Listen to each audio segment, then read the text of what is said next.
जय श्री राम आप सभी को। श्री कृष्ण जी कहते हैं, हम अपनी जिंदगी में हर परेशानी से डरते हैं, पर तकलीफ ही हमें बहुत कुछ सिखाती है। आइए जानते हैं कुछ बातें जो आपके दुख भरे जीवन को बदल सके।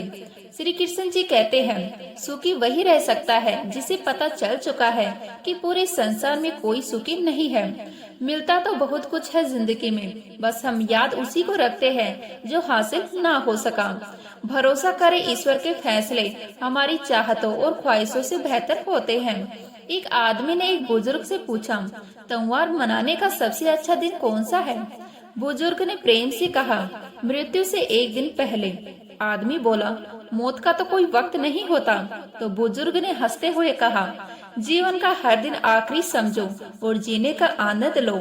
आपकी आस्था की कड़ी परीक्षा तब होती है जब आप जो चाहे वह आपको ना मिले, फिर भी आपके दिल से ईश्वर के लिए धन्यवाद निकले।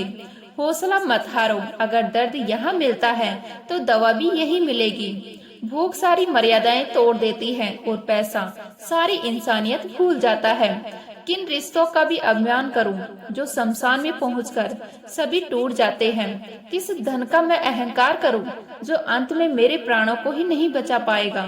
किस शरीर का मैं घमंड करूं जो अंत में मेरी आत्मा का बोझ भी नहीं उठा पाएगा? रिश्ते बर्फ के गोले के समान होते हैं। आप बना तो आसानी से सकते हैं, लेकिन बनाए रखना बहुत मुश्किल होता है। इस दुनिया की सबसे महंगी चीज एहसास है, जो दुनिया के हर इंसान के पास नहीं होता। कितना भी पकड़ लो, फिसलता हर हाल में है। यह वक्त बदलता जरूर है। अगर आप अपने आप में विश्वास करते हैं तो आप जो चाहे कर सकते हैं। किसी भी समस्या का समाधान इस बात पर निर्भर करता है कि आपका सलाहकार कौन है। कभी खुशी की आशा, कभी गम की निराशा, कभी खुशियों की धूप, कभी हकीकत की छाया, कभी कुछ खोकर कुछ पाने की आशा। शायद यही जिंदगी की सही परिभाषा है। जिंदगी के दौर में जो आपको दौड़ के हरा नहीं पाते, वही लोग आपको तोड़ने हराने की कोशिश करते हैं। अक्सर लोग कहते हैं, खुश रहा करो, पर मजाल है अगर रहने देते हो। आज जमाना ही कुछ ऐसा है, सादगी और ईमानदारी से आपको अपने ही लोग जीने नहीं देंगे। यदि जिंदगी में आपके साथ सब कुछ गलत हो रहा है तो धैर्य रखिए, क्योंकि रोकर हंसने का मजा ही कुछ और है। आप क्या हैं, यह सिर्फ और सिर्फ आप जानते हैं। लोग तो आपके बारे में अंदाजा लगाते हैं। दर्द सहने की आदत बनाओ, एक दिन आंसू आना खुद बंद हो जाएगा। जो आसमान छूने का हौसले रखते हैं, वह गिर जाने की परवाह नहीं करते। ऐसे दोस्त ना बनाएं जो पक्षी की तरह दाना पानी चुगे और उड़ जाएं, बल्कि ऐसे दोस्त बनाओ जो पानी और मछली की तरह हमेशा सुख दुख में साथ रहें। अधिकतर लोग समझने के इरादे से नहीं सुनते, बल्कि जवाब देने के लिए सुनते हैं। अगर आप अपनी जिंदगी बदलना चाहते हो तो समझने वाला भी बनिए और जवाब देने वाला भी। जिंदगी में कभी मायूस ना हो, क्योंकि जिंदगी कहीं से भी अपना रुख बदल सकती है। हमेशा याद रखिए, आपकी मंजिल चाहे कितनी भी दूर या ऊंची क्यों ना हो, रास्ता हमेशा आपके पैरों के नीचे ही होता है। जब आपका दोस्त तरक्की करे तो गर्व से कहो, वह आपका दोस्त है। जब आपका दोस्त मुसीबत में हो तो गर्व से कहो, मैं उसका दोस्त हूँ। कमजोर लोग बदला लेते हैं, ताकतवर लोग भूल जाते हैं और समझदार लोग माफ कर देते हैं। अच्छे चेहरे का असर कुछ समय का होता है, लेकिन अच्छी सोच और सुंदर मन का असर पूरी जिंदगी रहता है। इन 5 बातों को हमेशा याद रखिए। माँ के सिवा कोई वफादार नहीं हो सकता। दूसरा, गरीब का कोई दोस्त नहीं हो सकता। तीसरा, इज्जत सिर्फ पैसों की है, इंसान की नहीं। चौथा, आज भी लोग अच्छी सोच को नहीं, अच्छी सूरत को पसंद करते हैं। पांचवा, जिसको आप अपना खास समझते हैं, सिर्फ वही सबसे ज्यादा दुख दर्द देता है। अगर अपनों के पास रहना है तो शांत रहना सीखो। अगर अपनों के दिल में रहना है तो कोई बात दिल पर लेना छोड़ दो। गुरूर कभी ना करना, बस इतना झुक के रहना कि हर दिल आपको आशीर्वाद देने के लिए मजबूर हो जाए। आपको जो मिला है आपके भाग्य से ज्यादा मिला है। अगर आपके पैरों में चप्पल नहीं है तो अफसोस बिल्कुल भी ना करें, क्योंकि आपने कुछ लोगों तो ऐसे भी देखे होंगे जिनके पास पाँव ही नहीं है। जिंदगी में मुस्कुराने की वजह मत खोजो, बस हमेशा मुस्कुराते रहो। जिंदगी में इतना संघर्ष जरूर करें कि आपके बच्चे का आत्मविश्वास बढ़ाने के लिए दूसरों का उदाहरण ना देना पड़े। यदि आप गरीब पैदा हुए हैं तो यह आपकी गलती नहीं है, लेकिन अगर आप गरीब रहकर मरते हैं तो यह निश्चित रूप से आपकी ही गलती है। आपको दूसरों की गलतियों से सीखना होगा, क्योंकि सारी गलतियों को खुद करके सीखने के लिए आपके पास इतना बड़ा जीवन नहीं है। पहले खुद पर विश्वास करो, पहले खुद को जीतो, तब यह दुनिया तुम्हारे पैरों के नीचे होगी। जब खुशी का एक दरवाजा बंद हो जाता है तो दूसरा दरवाजा खुल जाता है, लेकिन जब हम बंद दरवाजे को देखते रहते हैं तब तक हमें दूसरा दरवाजा नहीं दिखेगा जो हमारे लिए खुला था। कठिन रास्ता हमेशा खूबसूरत जगहों की ओर ले जाते हैं। जब कोई तुम्हें ठुकराता है तो दुखी मत होना, क्योंकि गरीब लोग महंगी चीजें नहीं खरीद सकते। यदि आप तनाव को और हार को नहीं संभाल सकते तो आप सफलता का प्रबंधन नहीं कर सकते। यदि आप महान काम नहीं कर सकते तो छोटी चीजों को महान तरीके से करें। सफलता अनुभव से आती है और अनुभव बुरे अनुभव से आता है। समस्याएं हमारे जीवन में बिना किसी वजह के नहीं आती, उनका आना इशारा है कि हमें अपने जीवन में कुछ बदलना है। भाग्य उनका साथ देता है जो कठिन परिस्थितियों का सामना करके भी अपने लक्ष्य के प्रति दृढ़ रहते हैं। यादों में बड़ी ताकत होती है, वह कल को आज में जिंदा रखती है। अगर आपने सफर शुरू कर ही दिया है तो बीच रास्ते से लौटने का कोई फायदा नहीं होगा, क्योंकि वापस आने में जितनी दूरी तय होगी क्या पता मंजिल उससे भी पास हो। दूसरों पर ध्यान देने से बेहतर है खुद में रहो, खुद को समझो और आगे बढ़ो। किसी को भी इतनी इज्जत ना दो कि वह आपका अपमान करे, वह भी सिर्फ इस वजह से कि आप उनसे प्यार करते हैं। जब आपको लगे कि दूसरों को समझना मुश्किल है तब आप खुद को समझना शुरू करें। दूसरों की भावनाओं का अपमान करते वक्त इतना याद रखें कि जो चीज आपके लिए कुछ नहीं वह दूसरों के लिए बहुत कुछ हो सकती है। उनका सम्मान हमेशा करो जो अपना काम छोड़कर आपको वक्त देते हैं। खुद को इतना बेहतर बनाओ कि जो लोग आपका अपमान करते थे वह लोग आपका सम्मान करने के लिए मजबूर हो जाएं। दुनिया को जानने से बेहतर है खुद को जानिए। जब आप खुद को जानना शुरू कर दोगे दुनिया आपको मानना शुरू कर देगी। एक समय की बात है, एक भिखारी किसी स्टेशन पर पेंसिल से भरा कटोरा लेकर बैठा हुआ था।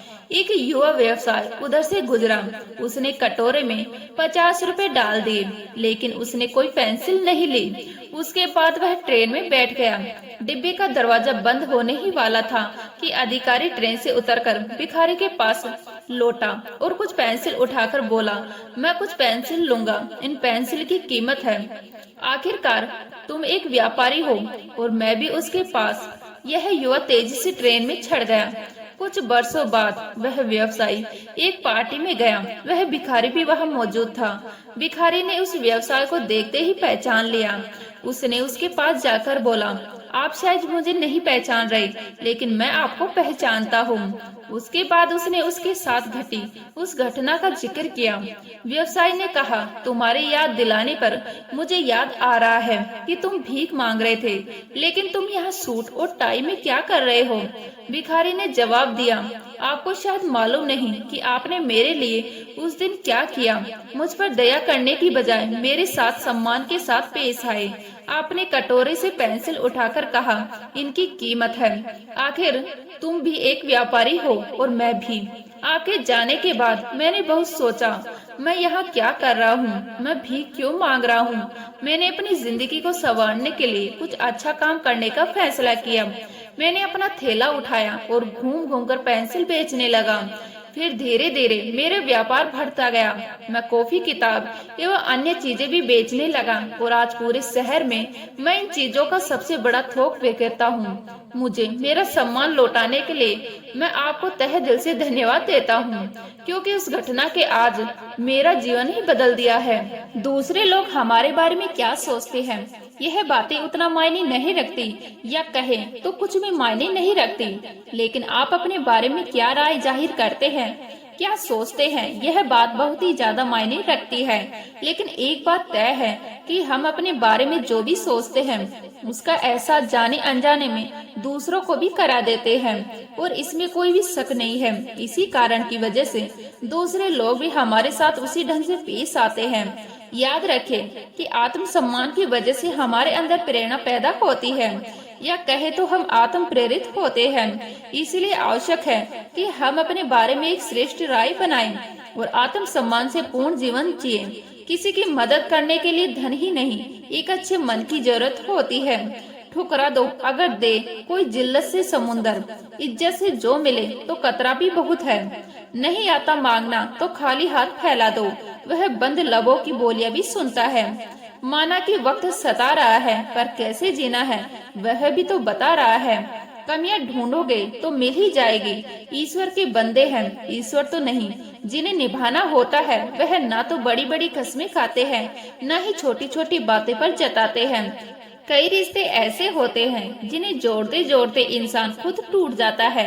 किसी को मनाने से पहले यह जरूर देख लेना कि वह तुमसे नाराज है या परेशान। जिसको मैं की हवा लगी उसे ना फिर दवा लगी ना दुआ लगी। बहुत सी उलझनों का जवाब यही है, मैं अपनी जगह सही हूँ, वह अपनी जगह सही है। जिसको जो कहना है कहने दो, अपना क्या जाता है। यह तो वक्त की बात है और वक्त सबका आता है। हमें तो सिर्फ ठेला दिखता है, सड़क पर हकीकत पर वह अपना पूरा घर खींचता है। हर दिन अच्छा नहीं हो सकता, पर हर दिन कुछ न कुछ अच्छा जरूर होता है। अनमोल है वह लोग जो आपकी आवाज से आपका हाल बता देते हैं। इतना बेहतर ना खोजो कि बेहतरीन को खो दो।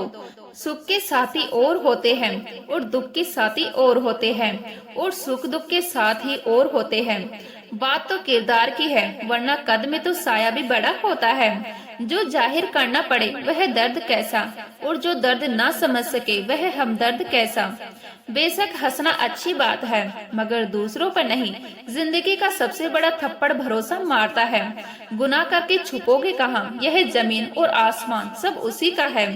मेरे हालात तो एक दिन सुधर जाएंगे, लेकिन बहुत से लोग मेरे दिल से उतर जाएंगे।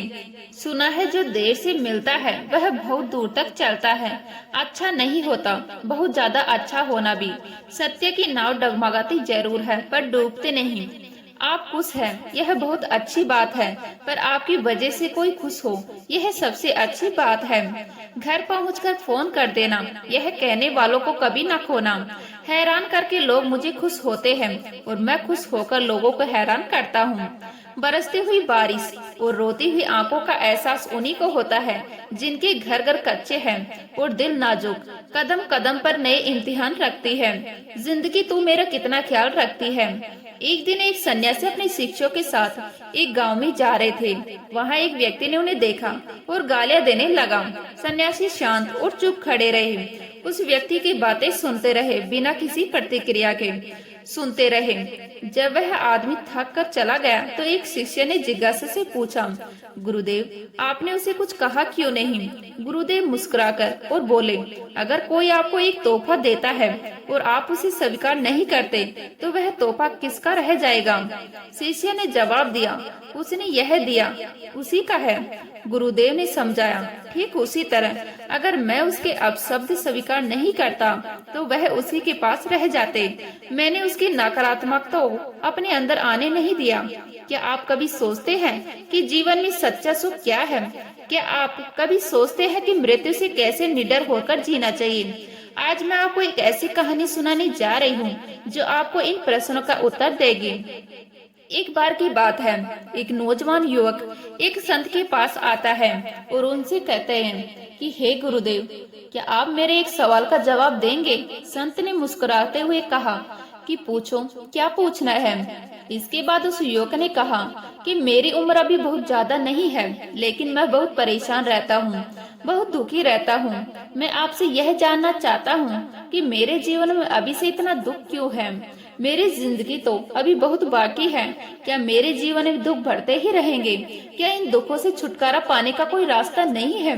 यह सुनकर संत कहते हैं कि कहाँ है तुम्हारे दुख? मुझे तो दिखाई नहीं दे रहे। यह सुनकर वह युवक कहता है कि गुरुदेव, दुख तो मेरे अंदर है, मेरे भीतर, वह आपको कैसे दिखाई देंगे?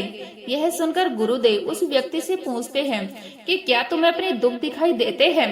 वह युवक कहता है कि हाँ गुरुदेव, मैं अपने दुखों को भली भांति देख पा रहा हूँ। तब संत ने पूछा कि दुखों का मूल क्या है? संत, मैं और उस युवक में चर्चा चल रही थी कि तभी एक शिष्य दौड़कर वहां पर आता है और गुरुदेव के कान में कुछ कहता है। इसके बाद संत उस व्यक्ति से कहते हैं कि चलो, आज मैं तुम्हें जीवन का सत्य दिखाने के लिए एक जगह पर लेकर चलता हूँ। वहाँ पर तुम्हें कुछ भी नहीं बोलना, चुपचाप सारी बातें सुनते रहना है। इसके बाद तुम्हें अपने सारे प्रश्नों के उत्तर खुद ही मिल जाएंगे। यह कहकर वह युवक संत के पीछे पीछे चलने लगता है। कुछ दूर चलने के बाद संत एक घर में प्रवेश करते हैं। घर में प्रवेश करने के बाद वह युवक और संत देखते हैं कि वहाँ पर बहुत सारे लोग खड़े हैं और बीच में चारपाई पर एक बूढ़े आदमी लेटा हुआ है। संत को देखते ही सभी लोगों ने उनके लिए रास्ता बनाया और संत उस आदमी के पास वही चारपाई पर जाकर बैठ जाते हैं। वह युवक भी पास में ही बैठ जाता है। इसके बाद बूढ़े आदमी जो चारपाई पर लेटा हुआ था, वह कहना शुरू करता है कि हे महात्मा, मैं नहीं जानता कि मेरे जीवन में कितनी सांसें और बची है। पता नहीं किस वक्त मुझे भगवान के घर से बुलावा आ जाए। मैं मरने से पहले अपने कुछ सवालों के जवाब आपसे जानना चाहता हूँ। मुझे पता है कि उन सवालों के जवाब आप ही मुझे दे सकते हैं, इसलिए मैंने आपको यहाँ पर बुलवाया है। उस बूढ़े आदमी ने कहा शुरू किया कि हे गुरुदेव, अपने आखिरी वक्त में मुझे अपने बचपन के दिन बहुत याद आ रहे हैं। मैं अपने बचपन के दिनों को याद करता हूँ तो सोचता हूँ कि वह भी क्या दिन थे। ना कुछ पाने की फिक्र थी, ना कुछ खोने का गम। मुझे लगता है कि कितनी आजादी थी उस समय। मेरा मन की नाक खुला हुआ था, मन में कुछ भी पाने की इच्छा नहीं थी। जिस भी खेल में लग जाते थे उसी खेल में पूरे दिन लगे रहते थे। लेकिन कुछ समय बाद जैसे जैसे मैं बड़ा होने लगा, वैसे वैसे लोग मुझे जिंदगी की दौड़ में आगे निकलने के लिए कहने लगे। मेरे पिता अक्सर मुझसे कहा करते थे कि तुम पढ़ाई में अपने भाई जैसे क्यों नहीं हो, तुम दूसरे लोगों से पीछे क्यों रहते हो। यह सब सुनकर मेरा मन बहुत बेचैन रहने लगा। लोग मुझे बहुत ताने मारते थे क्योंकि ना तो मैं खेल में अच्छा था और ना ही पढ़ाई में अच्छा था। सब लोग मुझे किसी और की तरह बनने के लिए कहते थे और उन तानों से तंग आकर मैंने जीवन में कुछ हासिल करने का निश्चय भी किया। मैंने अपने आप से वादा किया कि मैं भी अपने भाई की तरह कामयाब इंसान बनूंगा और इसके लिए मैं दिन रात मेहनत करने लग गया। शुरुआत में बहुत मुश्किल था, बहुत निराशा हाथ लगी, लेकिन मैंने हार नहीं मानी। मैंने खुद अपना व्यापार खड़ा कर लिया। उसके बाद मुझे कुछ पाने का एहसास हुआ। मुझे बहुत खुशी हुई क्योंकि जो लोग मुझे ताने देते थे वही लोग अब मेरे आगे पीछे घूमने लगे थे। कुछ वक्त बाद एक रईस बेटी के साथ मेरी शादी हो गई और उसके बाद मुझे लग रहा था जैसे मेरा जीवन स्वर्ग बन गया हो। कुछ साल बाद मुझे 2 बेटे प्राप्त हुए। दोनों ही बहुत सुंदर थे। अब मेरा मन मेरे बच्चों के लिए कुछ करने को उत्सुक था। मैं और भी ज्यादा धन कमाने लग गया। जल्द ही मैं अपने नगर का सबसे बड़ा व्यापारी बन गया। सब कुछ अच्छा चल रहा था, लेकिन अनहोनी को कौन टाल सकता है। एक दिन अचानक मेरी पत्नी मुझे हमेशा के लिए छोड़कर चली गई। इससे मुझे बहुत गहरा सदमा पहुंचा। मैं कई दिनों तक अपने घर से बाहर नहीं निकला।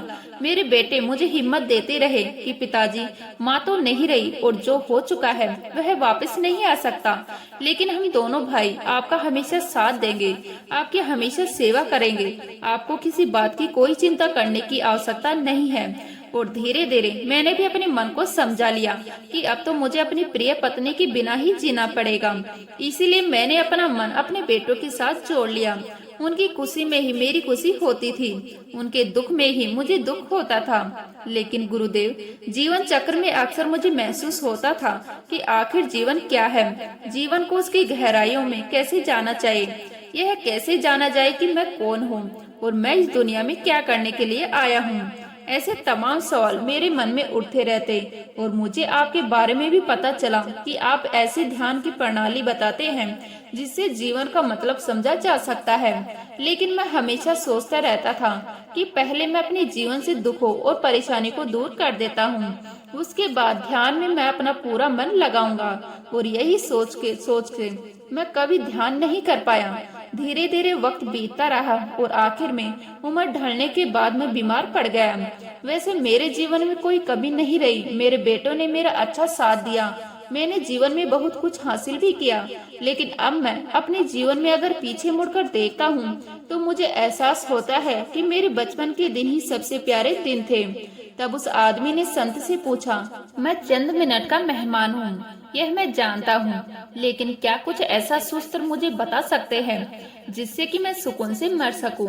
मेरे मन के सारे सवाल जवाब शांत हो गए और मैं जीवन का असली मतलब समझकर मर सकूं। यह सुनकर संत ने कहा कि हर इंसान को बचपन के दिन प्रिय क्यों होते हैं? क्योंकि उस समय उसे कोई भी चिंता ही नहीं रहती। वह आजाद होते हैं, उसके मन में कोई लालसा नहीं होती। जिस काम में भी लग जाता है उसी में मगन हो जाता है। लेकिन जैसे जैसे इंसान की आयु बढ़ने लगती है वैसे वैसे उसकी इच्छाएं, उसकी कामयाबी दिन प्रतिदिन बढ़ती जाती है और इसीलिए अक्सर इंसान भविष्य की तैयारी में लगा रहता है या फिर अतीत के बारे में सोचता रहता है और वह वर्तमान में जीना भूल जाता है।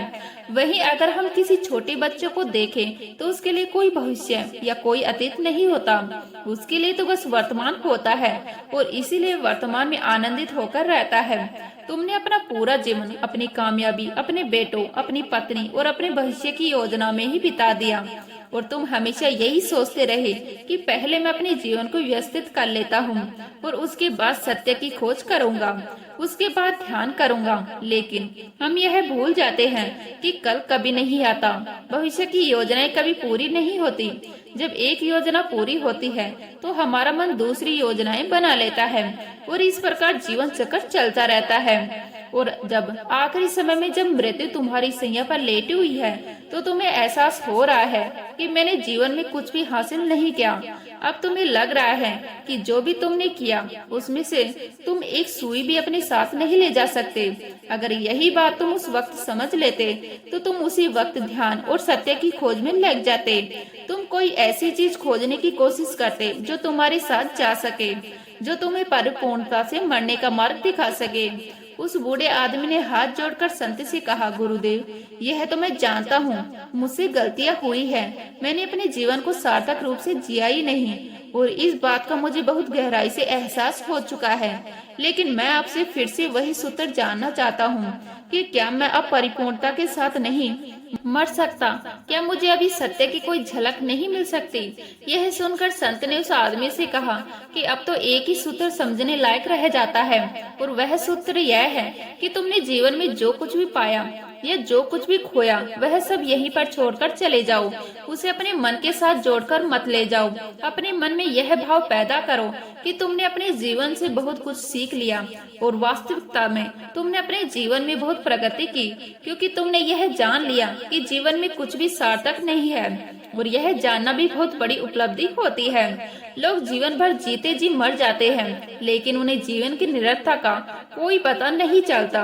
इसलिए अभी अपने मन से सारे सवाल गिरा दो और यह भाव पैदा करो कि जीवन में जो कुछ जानने जैसा था वह मैंने जान लिया है और जो अब जीवन में कुछ भी जानने जैसा नहीं बचा। तुम इस भाव, इस बोध से भर जाओगे तो तुम बिल्कुल खाली होकर मृत्यु को प्राप्त हो जाओगे और वास्तविकता में यही मरने की कला होती है। हमने जीवन में जो कुछ भी पाया, जो कुछ भी खोया, वह इसी दुनिया का था और वह यहीं पर रह जाएगा। हमारे साथ कुछ भी नहीं जाएगा। हम खाली जाएंगे, हम बिल्कुल खाली जाएंगे। और जो लोग अपने मन से बिल्कुल खाली होकर जाते हैं, वास्तव में उनके अंदर ज्ञान का दीप जल जाता है। वह आगे चलकर दूसरे जन्मों में निर्वाण की स्थिति को प्राप्त कर सकते हैं। लेकिन उससे पहले तुम्हें इस जीवन की निरर्थता को समझना होगा। यहाँ पर कुछ भी पाना या कुछ भी खोना कोई मायने नहीं रखता।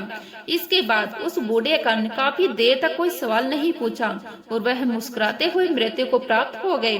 इसके बाद संत ने उस नौजवान युवक से पूछा कि क्या तुम्हें अपने सवालों के जवाब मिले, और मिले तो क्या जवाब मिले? सभी को बताया। उस व्यक्ति ने कहा कि हे गुरुदेव, मुझे अपने सवालों के जवाब मिल गए हैं। बूढ़े आदमी के जीवन चक्र में से समझ गया हूँ कि जीवन में कुछ भी पाने जैसा नहीं होता। सुख हो या दुख हो, सब कुछ यही पीछे रह जाता है और अगर हम इसी चक्र में फंसे रह जाएंगे तो हम सत्य को कभी नहीं जान पाएंगे। इसलिए जीवन में सुख और दुख दो चलते रहते हैं। इसके साथ साथ चलते हुए हमें सत्य की खोज करनी पड़ती है। तो उम्मीद करते हूँ यह वीडियो आपको अच्छी लगेगी। अच्छी लगे तो लाइक करें, शेयर करें, नए हैं तो प्लीज सब्सक्राइब कर लीजिएगा। मिलते हैं इसी तरह के नए वीडियो के साथ, तब तक के लिए जय हिंद, जय भारत, जय श्री राम।